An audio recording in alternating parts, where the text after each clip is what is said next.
I would say my whole 20s, honestly, trying to figure out what I wanted to do. And then I found, the whole aesthetics industry because I had very problematic skin. So that was kind of like my introduction into aesthetics. I was like, okay, I can't be gay and have bad skin.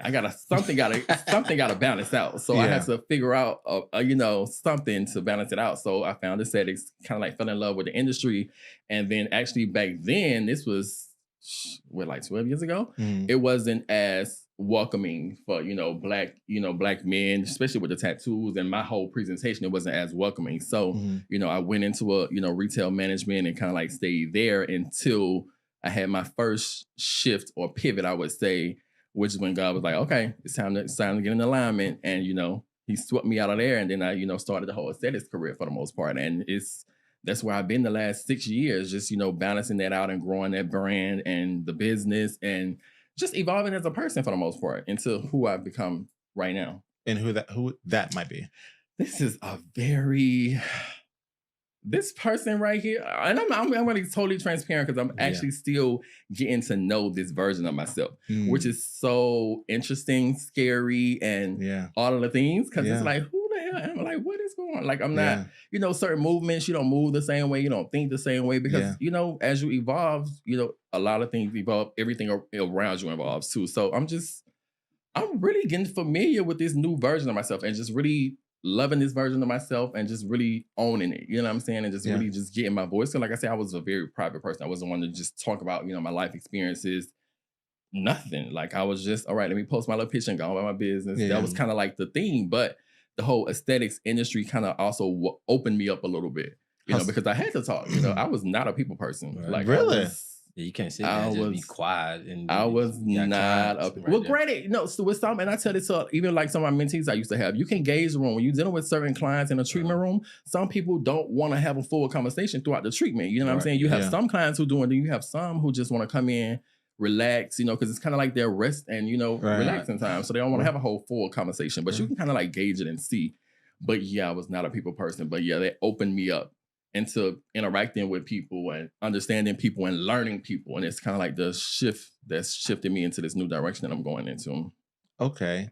And I took a couple naps too. So he's actually telling the truth. I was going to say, like, it's something like that, like massages and like facials and stuff like that. Like, I would probably not want to talk the whole time. No, I hate that part. That can be I don't want to go to sleep during the massage because I want to feel but you be so relaxed. Like I'm like when I get my haircuts, I'm zoned out. Like I would be in dead sleep because it's a therapeutic. To me, it's a therapeutic. You got the I got the clippers going, I got the sound going, I tune out everything else, and then my barber's just shifting my head. So I'm in like such a zen space that I would be dozing off like throughout the whole cut. Like honestly, it's a very therapeutic spot, for some people. So that's why, some talk, some don't. But it just depends. It varies. Okay. So you started this journey when you were in your 20s, but you really in your 30s, right? Really in my 30s, yeah. Okay. And because you only look 12.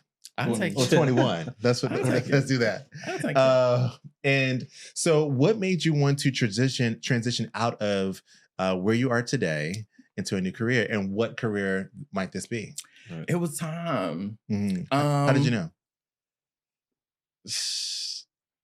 I had so many. This has been what is this, November? I knew top of the year.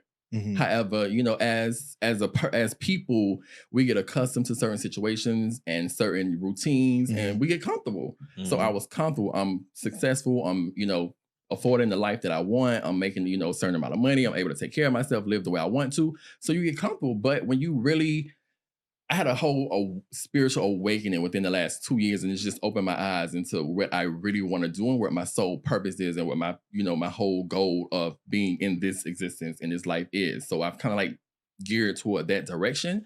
And I served my purpose in the aesthetics lane. I did what I wanted to do.